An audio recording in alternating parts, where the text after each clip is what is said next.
Takže ahojte priatelia, necháme preplávať pstruha, nášho priateľa z Osaky. Ako istotne viete, vy čo sledujete náš Facebook a ste s nami v kontakte, pred krátkou chvíľou som sa vrátil z jednej najväčších rybárskych výstav na svete z japonskej Osaky.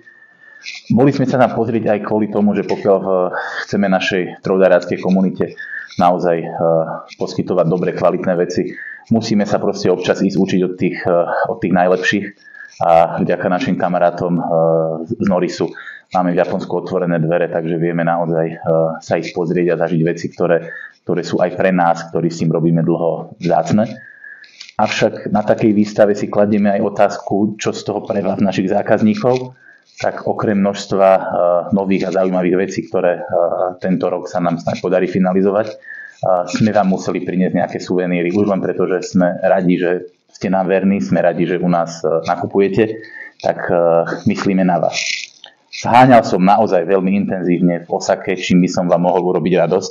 A chlapi, tento pstruh, to je úplne úžasná vec. Ja som z nich bol nadšený, keď som ich našiel. Pustím vám video. Všetkých, ktorých som v Osake uvidel, som zobral.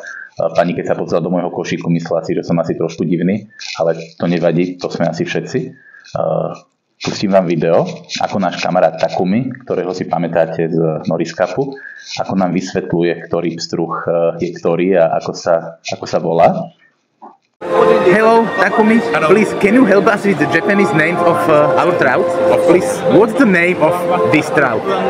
This trout, Japanese say Nijimasu. Nijima rainbow. Yes. Yes, Nijima rainbow. And Next one. Okay.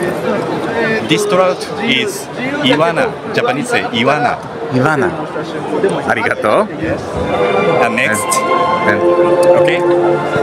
This trout, Japanese say Yamame. Yamame. Yamame. Thank you. Arigato, Takumi. Yeah, you're welcome. No a teraz vás určite zaujíma, ako sa k takémuto pstruhovi dostať, ako môže byť takýto pstruh váš. Je to jednoduché, chlapi, chceli sme to naozaj takže zjednodušiť a rozdať ich práve vám, našim kamarátom a známym, priateľom a priaznivcom. Stačí si urobiť objednávku na Travchope nad 50 €. Dajte do komentára pstruh Osaka pstruh, alebo Lukáš nám slúbil pstruha, čokoľvek vás napadne, aby sme vedeli, že ste videli toto video a pstruha vám automaticky zadarmo v objednávke pribalíme. Není ich veľa, čo som ich počítal, je ich nejakých 15, viacej v Osake nebolo. Nedal som ani Jarovi, ani Stanovi, tie sú naozaj pre vás. Takže kto prv príde, prv mele, akákoľvek objednávka nad 50 €, dajte si tam poznámočku pstruh Osaka a jeden z tých pstruhov bude váš. Môže to byť taký váš malý talisman, možno vám prinesie na rybách šťastie. Ďakujem za pozornosť.